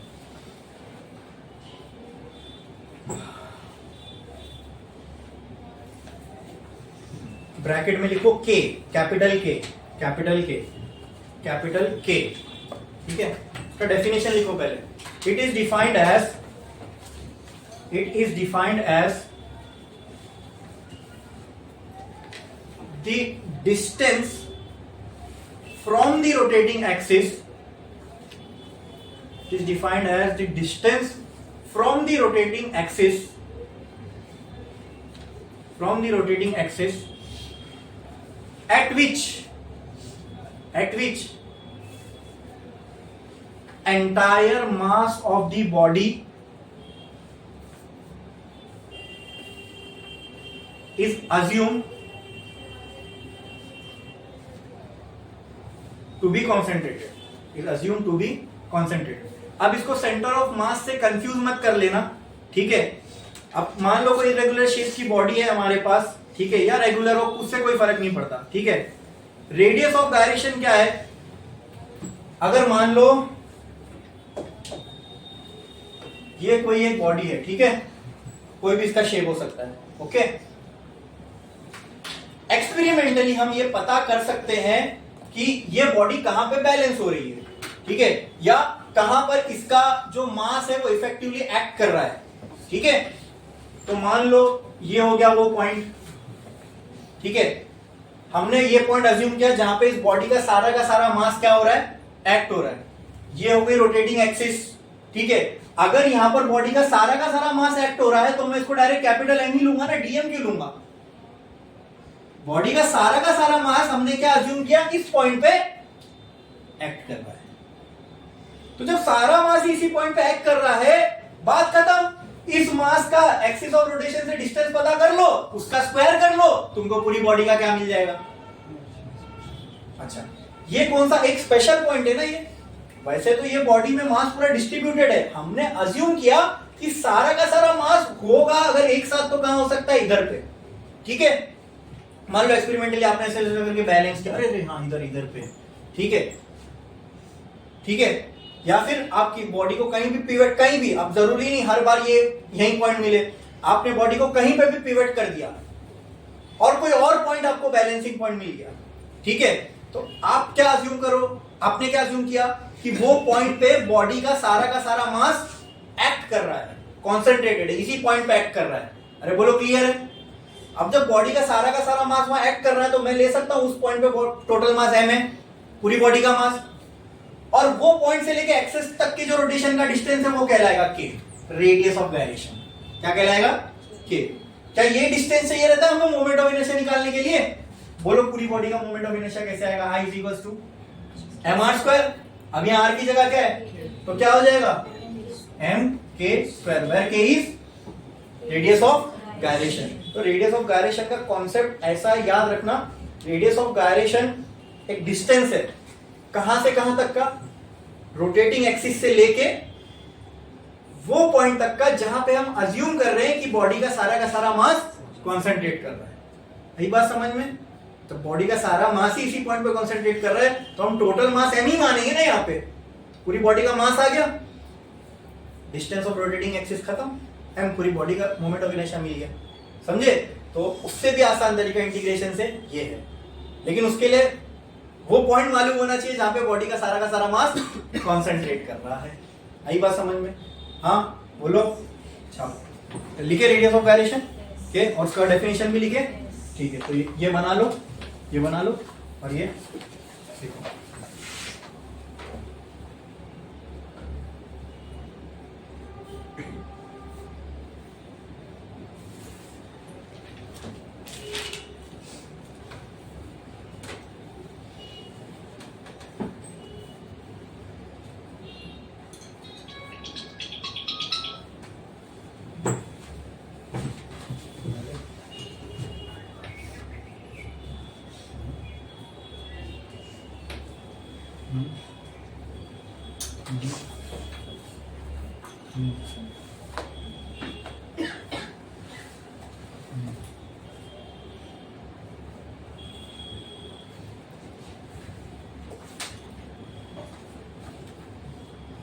अभी आज है पुराना अभी नंबर देना तो नहीं आ रहे, उसके बाद कोई दिन में मना किया, बोलिए ना मैं मना किया।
मैं अभी लेक्चर में हूँ, टाइम है, मैं बताऊँगा ये क्या है।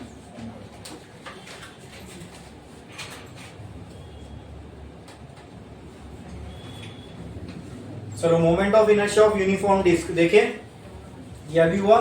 नेक्स्ट रेडियस ऑफ गायरेशन अभी हमने देख लिया।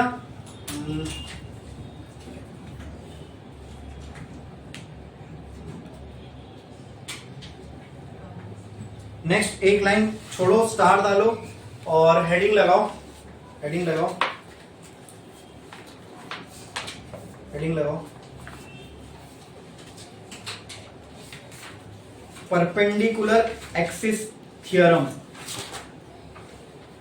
Perpendicular axis theorem, perpendicular axis theorem. ठीक है, या तो चलो परपेंडिकुलर एक्सिस थ्योरम से पहले हम लोग एक और कर लेते हैं, इसको कट करो, पहले लिखो parallel axis theorem, parallel axis theorem, parallel axis theorem, parallel axis theorem लिखे।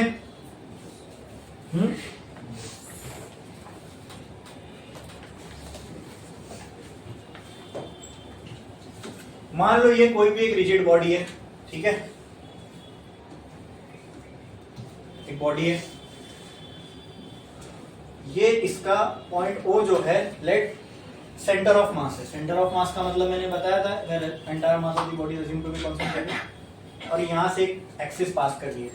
मोस्टली जितनी भी आप अपनी बुक्स के अंदर देखोगे ना फॉर्मूला जो आपके टेबल में बना हुआ होगा, वो किसी भी बॉडी का सेंटर ऑफ मास से फॉर्मूला है, moment of inertia about centre of मास। ठीक है, लेकिन मान लो मैंने बॉडी को यहां पे पिवट नहीं किया, कहीं और पिवट कर दिया।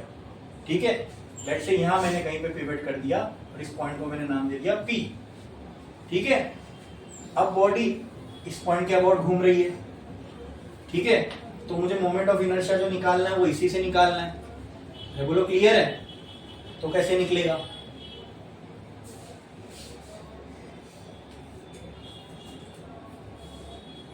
तो सिंपल वही चीज, क्या करो, कहीं पे भी आप एक मास ले लो dm।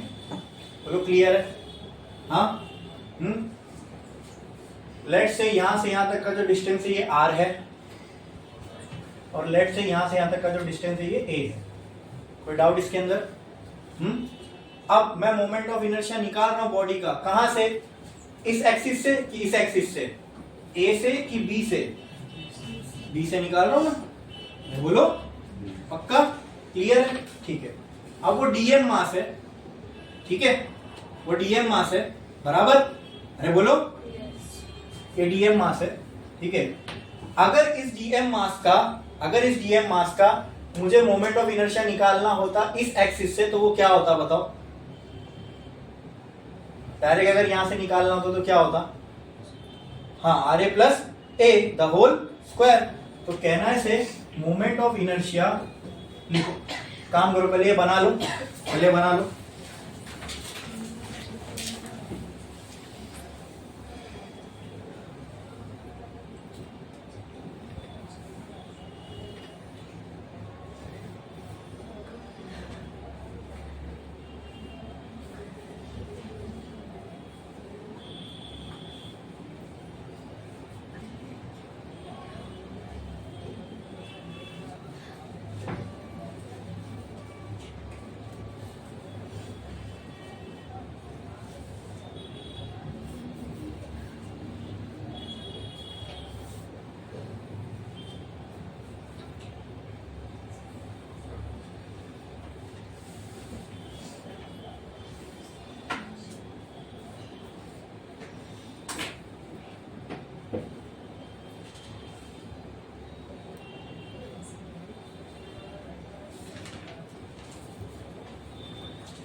देखिए आपने,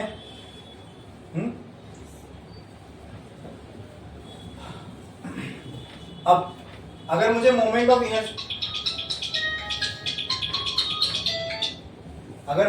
ऑफ इनर्शिया निकालना है dm मास का, ठीक है, फ्रॉम अबाउट पॉइंट O, तो वो क्या हो जाएगा? r plus a the whole square. लेकिन अभी मुझे वहां r से नहीं निकालना है, मुझे किससे निकालना है, ये वाली पैरेलल एक्सिस से। ठीक है, तो और मुझे ऐसा बनाना चाहिए था,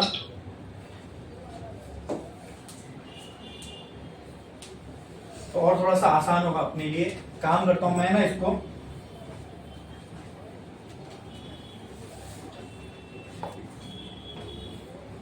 ये है सेंटर ऑफ मास का point, let this be point O। ठीक है, यहां पे ले लेता हूं मैं पैरेलल वाली एक्सिस। ठीक है, ये A ये B, यहां से यहां तक का डिस्टेंस लेट से R है, और सेंटर ऑफ मास से कहीं पे भी यहां पे मैंने एक मास ले लिया dm का। ठीक है, let this distance be A। ठीक है, let this distance be A। या तो चलो और आसानी के लिए, तो सेंटर ऑफ मास से डिस्टेंस है ना, वो अपन R लेते थे, तो इसको R लेते हैं और इसको A रखता हूं मैं।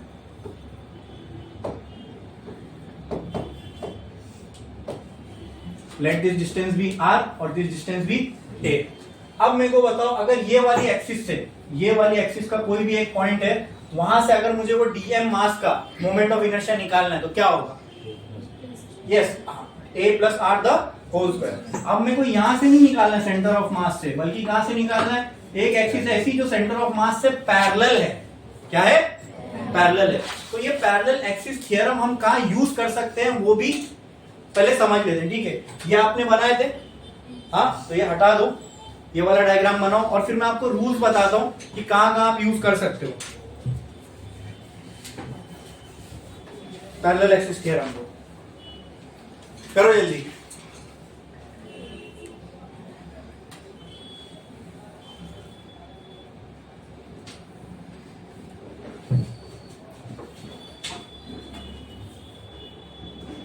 यहां पे लिख दो पैरेलल एक्सिस। करो जल्दी।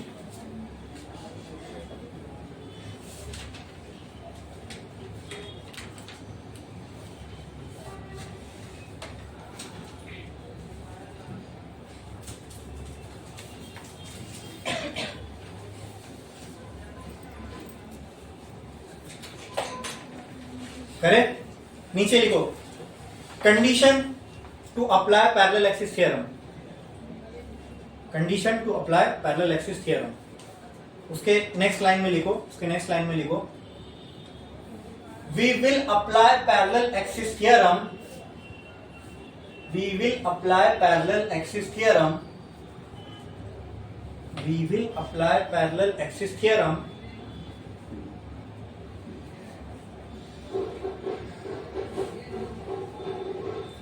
when we have to find moment of inertia, when we have to find moment of inertia about an axis,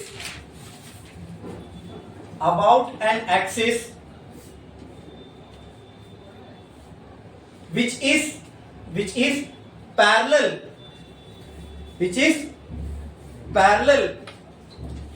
to the axis, which is parallel to the axis passing through center of mass, passing through center of mass, COM। अब समझ में आ गया parallel axis theorem कब apply करेंगे? कब apply करोगे? मतलब अब यहां केस देखो कैसा है। अगर ये dm का मोमेंट ऑफ इनर्शिया मुझे यहां से निकालना होता, तो मैं सिंपली क्या करता, dm इंटू आर स्क्वायर। ठीक है, उसको इंटीग्रेट जो भी करना है करता। लेकिन अब मुझे यहां से नहीं निकालना है, यहां से निकालना है। अब क्या करें? तो अब ये कंडीशन कैसी आ गई? अब हमें एक ऐसी एक्सिस मिली, ठीक है, हमें जो मोमेंट ऑफ इनर्शिया निकालना है ऐसी एक्सिस से निकालना है जो उस एक्सिस से पैरेलल है, जो सेंटर ऑफ मास से पास हो रही है। बराबर, यही हमने लिखा है। जब ऐसी सिचुएशन आएगी खाली तब पैरेलल एक्सिस थ्योरम यूज करेंगे। बोलो क्लियर है? हाँ, तो अभी हमें क्या निकालना है? मोमेंट ऑफ इनर्शिया अबाउट ए या अबाउट बी? हाँ, अबाउट ए। तो मुझे बताओ, एक लाइन नीचे लिखो, मोमेंट ऑफ इनर्शिया लिखो, इसके नीचे लिखो moment of inertia moment of inertia of TM मास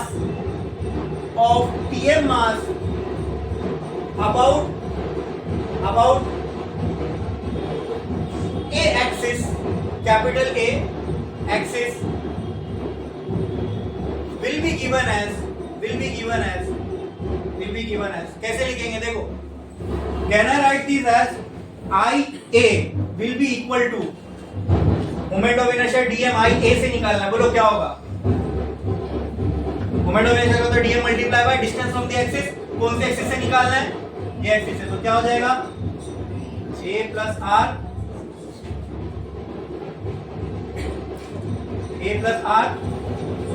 यही होगा। Can I write this as IA is equals to dm into a square plus 2ab plus b square बराबर।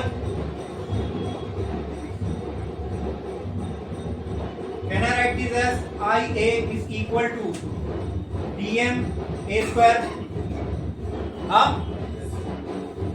Plus 2ar plus r square.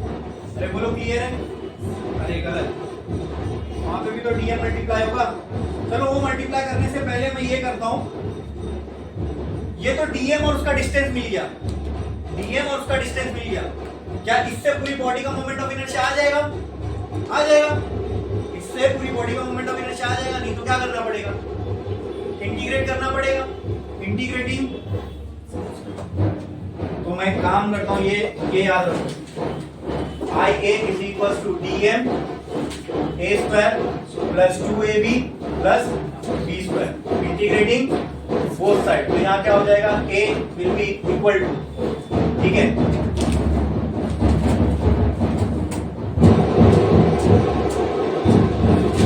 Integration dm a square plus 2ar plus r square, ठीक है। अब ये क्या हो जाएगा? I is equal to integration dm a square plus integration dm 2ar plus integration r। अरे बोलो क्लियर है? हाँ क्या dm r, ठीक है। अब आप मुझे बताओ moment of inertia about point A, ठीक है, moment of inertia of dm जो भी मान जो पूरी बॉडी का था, ठीक है, वो क्या आएगा? dm a स्क्वायर, dm वो निकालो,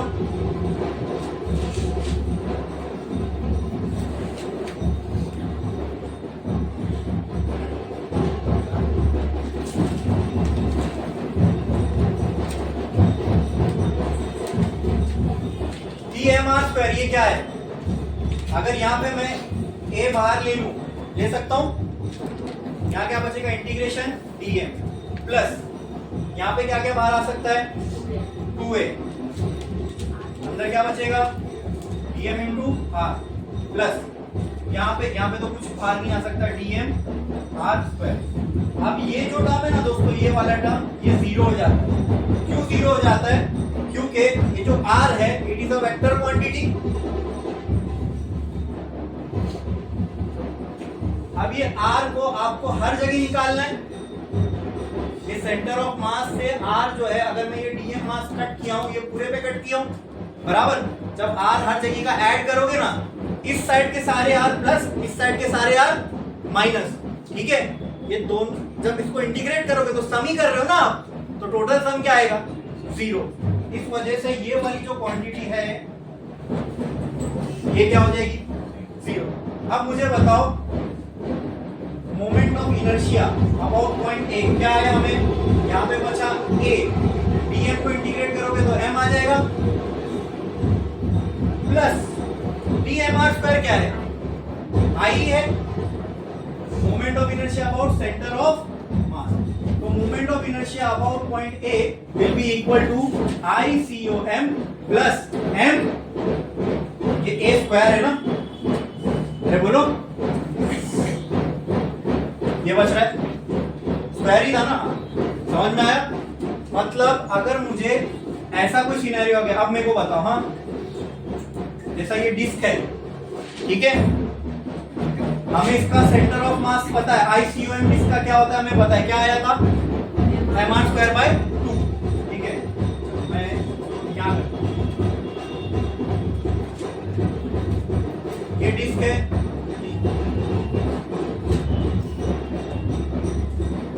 ये है इसका ICOM, बराबर। मुझे डिस्क का यहां से नहीं, यहां से निकालना है, ये मैंने आपको बताया था। मुझे इस वाली एक्सिस है, ये है मेरी A वाली एक्सिस, ये है मेरी सेंटर वाली एक्सिस, मुझे इस एक्सिस से निकालना और ये डिस्टेंस है r, ये डिस्टेंस है। मुझे बताओ moment of inertia of this disc about point A क्या आएगा, ICOM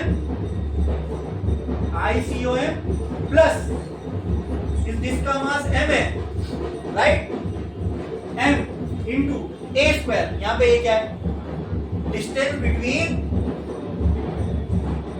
axis and parallel axis, तो क्या है, यहाँ क्या आ जाएगा, तो IA क्या बन जाएगा बोलो, mr²/2 प्लस mr², तो IA will be equal to, ये इधर जाएगा 1 1 कितना हो जाएगा 3 mr²/2।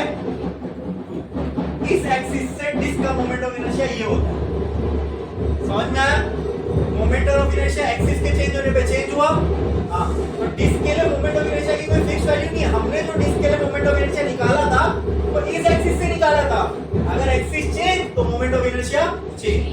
तो ऐसी कोई एक्सिस जो सेंटर ऑफ मास वाली एक्सिस से पैरेलल हो, ऐसी कोई एक्सिस से अगर हमें मोमेंट ऑफ इनर्शिया निकालना तो हम निकाल सकते हैं, हाँ। अच्छा, अगर ऐसी एक्सिस से निकालना हो तो ये डिस्क थी, जैसे मान लो ये डिस्क है, ठीक है, ये डिस्क है, ये थी वो एक्सिस सेंटर ऑफ मास वाली, मुझे इस एक्सिस से निकालना था, तो अभी हमें तरीका पता चल गया। लेकिन ये सेंटर वाली एक्सिस है और अब ये एक्सिस से मुझे निकालना है, मतलब डिस्क अब ऐसे नहीं रोटेट हो रही है, डिस्क ऐसे रोटेट हो रही है, तब तो अब देखो, अब ये वाली जो एक्सिस है क्या इस एक्सिस से परपेंडिकुलर है, तो वहां परपेंडिकुलर एक्सिस थ्योरम लगेगा, ठीक है। ये वाली जो एक्सिस थी क्या इससे पैरेलल थी, तो कौन सा थ्योरम लगा, पैरेलल एक्सिस थ्योरम का ये क्या है, डेरिवेशन है, where A is the distance between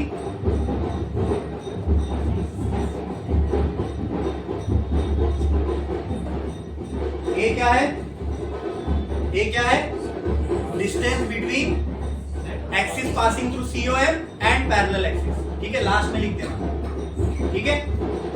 इससे पहले वाला पार्ट लिखे थे, लिखे थे, ये लिखे थे यहां तक, ये लिख लो। ये पूरा कंप्लीट होने के बाद हम देखेंगे परपेंडिकुलर एक्सिस थ्योरम, लेकिन एक ब्रेक के